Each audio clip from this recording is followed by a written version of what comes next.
Howdy folks, hope you're all having a good one, and welcome back to World of Tanks with the Mighty Jingles. We have a pretty special one for you today.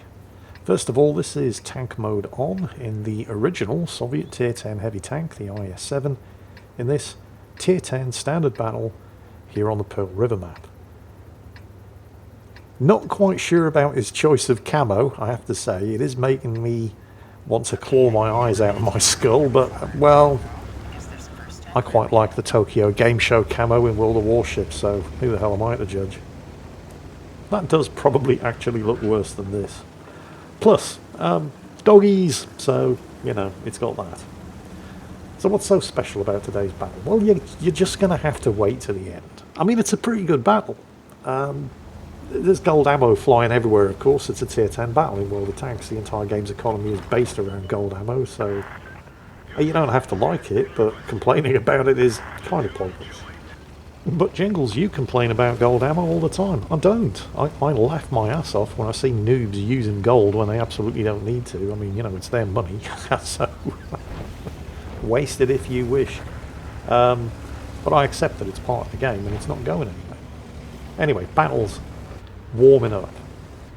Tank mode on, taking the high ground. I don't know if he knows something I don't here. It's likely that he does, but this doesn't seem ideal for the IS-7 because, like a lot of Soviet heavies, it's got pretty bad gun depression. And in order to actually make a shot on an enemy tank lower than you have to expose an uncomfortable amount of lower glacis in this thing. Then again, I suppose there may be a method to his madness here, because if you can make the shot, you can often bypass that tough frontal armour and get a shot from above down into something nice and weak, like the exposed engine deck, for example. Oh, nice kill. Took a big old hit and return though. But, it's fine. It's the IS-7. It's got health to spare. Bounce that one. It's got to be frustrating for the IS-4 over there. But I mean, it's an IS-7. The turret on this thing is legendary. You shouldn't just be able to automatically penetrate the turret from the front just by pressing the 2 key. Lovely move there from the friendly IS-4. A nice oh wow, you're kidding me. How did that not penetrate? But nice reactions from the enemy team, falling back so as to avoid being surrounded. However, in his haste oh yeah. And there's the engine fire. Oh, that was really bad. Yeah, in his completely understandable haste to follow up and chase down that IS-4, he ran face first into the ship bomb. That was 1100 damage and a fire. That is going to leave a mark. Note the instant use of the repair kit there when the IS-4 blew his tracks off, so he could get around the corner and get some revenge against the FV before it reloaded and before it could pull back. So the whole platoon are down here now, and they've just been joined by a friendly M60. The M60's got their back. Well, technically, that's a Ho-Ri 3. That's the Japanese Tier 10 heavy assault tank destroyer. That thing has a 150mm gun that does 700 damage, and it's got 300mm of frontal armour. And unlike the Japanese Tier 10 heavies, it's actually sloped, well, at least on the upper glacis. The front of the casemate, however, is just a big monolithic slab of metal. Okay, he's respotted him. Now, clearly nobody wants to get hit by that monster, certainly not the M60. Tank mode is trying to bait his shot, and can probably take it on the turret. Okay, maybe not. And it's jammed his turret! But watch this. You can't turn the gun, turn the tank, and he scores the hit. They do need to capitalise on that thing's low health before... Oh no, it reloaded. The M60 took a shot, didn't work. 700 damage in return. Tank mode manages to get the turret repaired, finishes off the Ho-Ri 3. But look at the cost. 234 health, damaged turret, damaged fuel tank, damaged tracks. His platoon mate over there in the IS-4 takes one in the face from the enemy IS-4, but nails the ship bomb before it can get a shot off, allowing tank mode to do the same to the IS-4, so they've cleared the corner. Their other platoon mate has been nailed by artillery, however, the Object 261, so they know that Arty has got this corner dialed in, but they're no longer being spotted by anything, so should be moderately safe. And that's when the enemy EBR tries to rectify this situation and flies face first into a 130mm shell. However, I mean, hey, if it's stupid but it works, it did allow artillery to get that shot off and finish off the IS-4. The kills are even, however, and there's not that much of a hit point difference between the two teams. But when you only have 234 hit points, and thanks to the friendly M60, you know that there's an E50M coming, you can't afford to take any chances. That thing has a crazy good gun. There's the artillery hit, but the M60's coming to back him up. Watch this E50M. He knows the M60's behind him, but he's like, nope, nope, if I just sit here long enough, I'll get the IS-7. I don't think you will. Okay. I accept that the E50M didn't have an awful lot of choice. If he turned around to deal with the M60, then tank mode on would have nuked him. But it's still amusing nonetheless.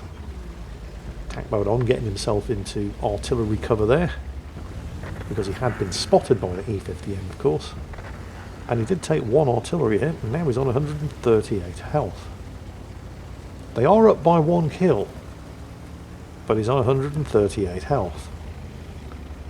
And the Object 261 in particular is on a bit of a roll. So,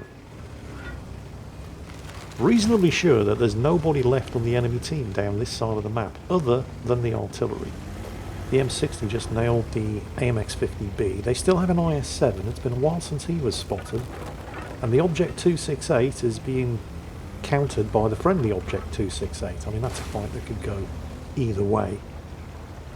Which probably means, yep, somebody just fired. Artillery is up here. It is time for revenge. Although, the IS-7 could be around here somewhere as well.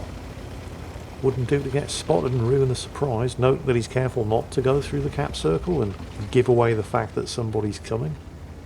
Now, whoever fired from back there, it was just a single shot. It's probably the Object 261.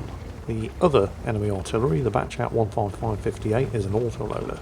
And it has a turret. All kinds of fun for the... There he is. Gotcha. Revenge. Got himself spotted, of course, but this is fine. Unless, of course, the Batchat 15558 is waiting around the corner. But, no, it's good. Lots of hard cover between himself and anybody that could have taken advantage of his being spotted by the Object 261 when he killed it. Speaking of objects, both of the Object 268s just died, with the enemy IS-7 killing ours and the M60 killing theirs. So where did that IS-7 shoot from? Is he in the middle? That would make sense. He is in the middle. Oh, please don't see me. Please don't see me.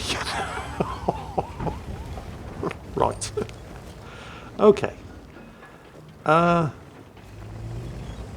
It might be wiser to try to win this by capping, given how much health is available. And they've got a little bit less to play with now, since the IS-7 just killed the Jaegeroo. They're still 2 kills up, though. But the enemy team have an 800 hit point advantage. You know, there's all kinds of things about this situation that would be nice. It would be nice if somebody else would join him in this cap circle.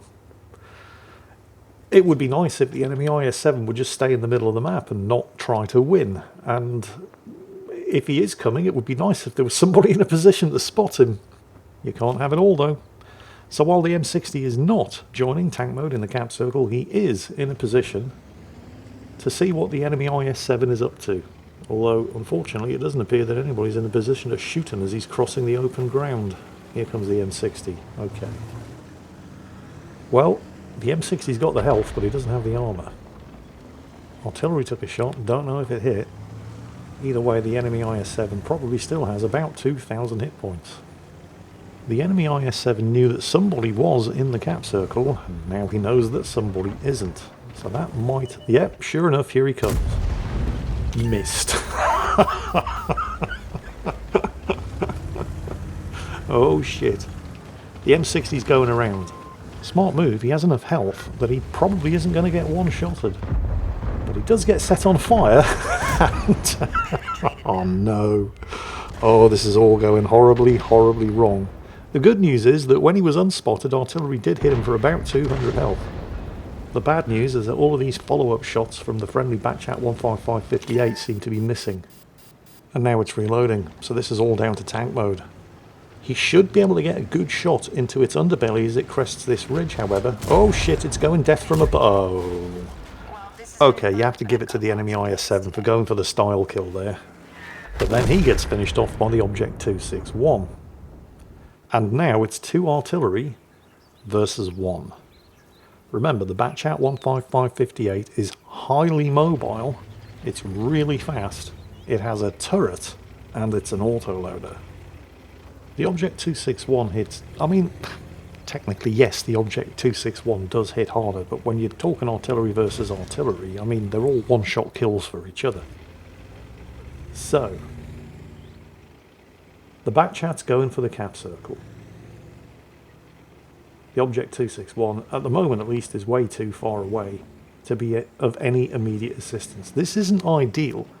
I mean, the ideal situation would be the Object 261 sitting in the cap circle and the Batchat 15558 waiting to take advantage of... I mean, you know, it's a death sentence for whoever's in the cap circle and gets spotted. Well, probably. But what you want is for the Object 261 to be sitting in the cap circle, spotting the enemy Batchat 15558 when it kills him, giving this guy multiple follow-up shots to try to counter artillery fire and win the match. But, well, that's not what we've got, is it? So you have to work with what you have. Friendly Object 261 is just crossing the middle of the map. And of course, because he's moving, that means if anything gets spotted, he's going to have to stop and aim, and it'll probably be too late. Oh, hang on a second. It was at this moment that the Batchat knew he'd fucked up. Didn't say which Batchat had fucked up, though.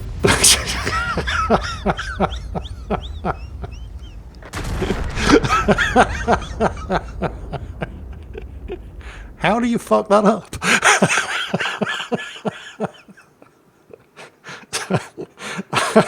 I mean, seriously, how do you miss that shot? I'm sure Tank Mode On isn't complaining, of course. I mean, he put in a decent performance. He finished top of the team on experience earned. Imagine if that had been a defeat. Can't even really blame the enemy Batchat 155. I mean, it's not like he did anything wrong. It's just RNGesus said, nope, not today, sunshine. And yeah. Anyway, hope you enjoyed it. I'm fairly confident the last 30 seconds of today's battle has definitely put a smile on a couple of faces out there, and at the end of the day, that's what it's all about. As always, take care, and I'll catch you next time.